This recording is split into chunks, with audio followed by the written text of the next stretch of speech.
Wow. And then the other question I have, there's another concept of that if you eat too much fat, people are going to say this, well, aren't I going to increase my cholesterol? Am I going to die of a heart attack? Can you touch on that point? Yeah, well, I'm glad you asked that question because I would encourage everyone to go to the Virta Health, Virta Health website.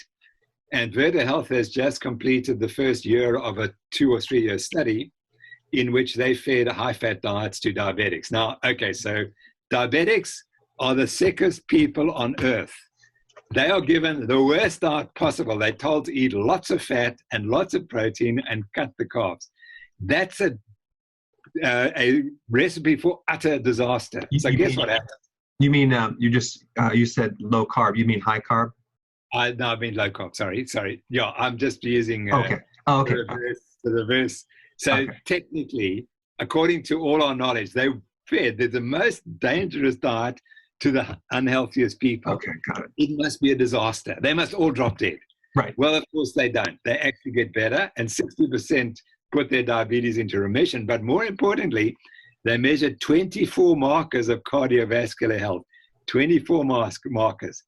23 improved more in the high-fat group than in the conventionally treated group eating the high carbohydrate diet. The only one was cholesterol, the so-called cholesterol. Cholesterol has no predictive value in heart disease anyway. You got to look at the package. So what they showed, you take the sickest people, you give them the supposedly the most toxic diet you possibly can, and 23 of 24 markers of cardiovascular disease improve.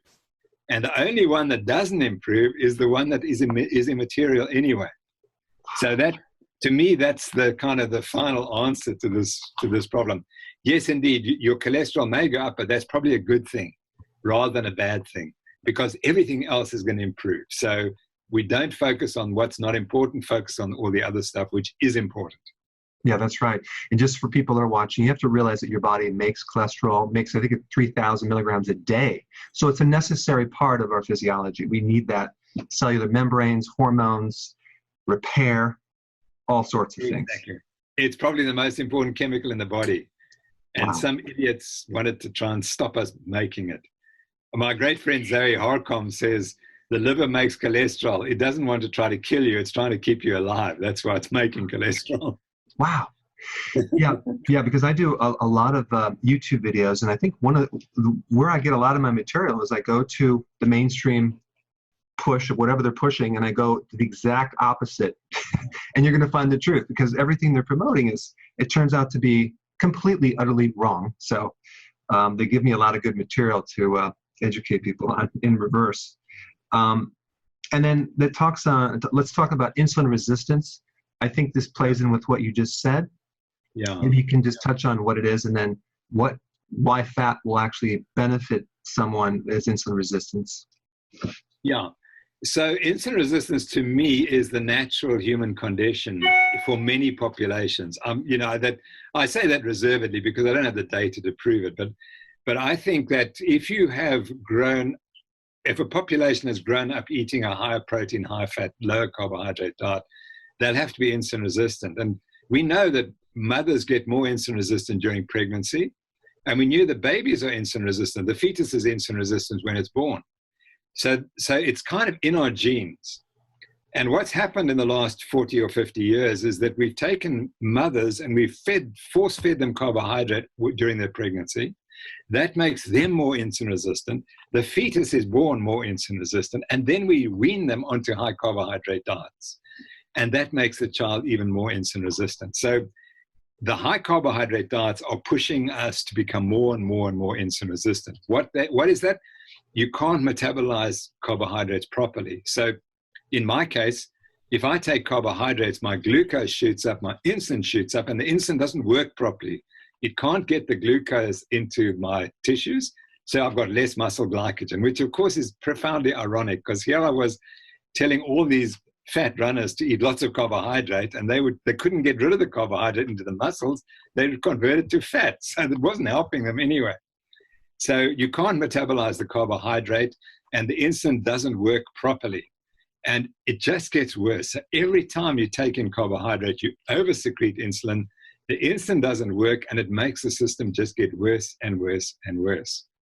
And the key, and you never burn fat because you're always trying to get rid of all this carbohydrate you're eating. And so any fat that you ingest has to be stored because you can't burn it, because insulin prevents the burning of the fat. And then the insulin, it turns out, is toxic on almost all body tissues. So the body is trying to protect the overdose of insulin and sugar by developing insulin resistance. It's trying to tell us, hey, stop consuming so many carbohydrates. Yeah. And that's right. It takes the carbohydrate and stores it fat. So initially it's okay because you just get fat, the subcutaneous tissues, but then you put a little bit of that fat in the liver or in the pancreas, and then you become even more insulin resistant. And that's when you tip over into diabetes. It's just one of those obvious things it's like the elephant in the room, that if you lower your carbs, increase your fat. Fat has the least effect on insulin. You're going to actually help insulin resistance. And yeah, so it's, oh my gosh, it's crazy. It makes no sense that if you can't tolerate carbohydrate, that you're encouraged to eat carbohydrate. So finally, the evidence is coming through that, and in fact, the way people with type 1 diabetes, where you don't secrete any insulin, they were treated on low carbohydrate diets in the 1920s before insulin was available. And that was the only way you could get people to live any longer, was not feeding them carbohydrate. But we kind of forgot that. Wow, I didn't know that. That's interesting. Yeah, wow, it's just as amazing. What happened was then insulin came along, and then the guys thought, well, we've cured the disease, so you can eat what you like, and we'll give you more insulin. And so then the other problems are that insulin drops your glucose. So doctors, the worst thing they fear is that you drop your insulin, your glucose. So it's better to run at a higher glucose. And then there's less danger that you'll get a hypoglycemic attack.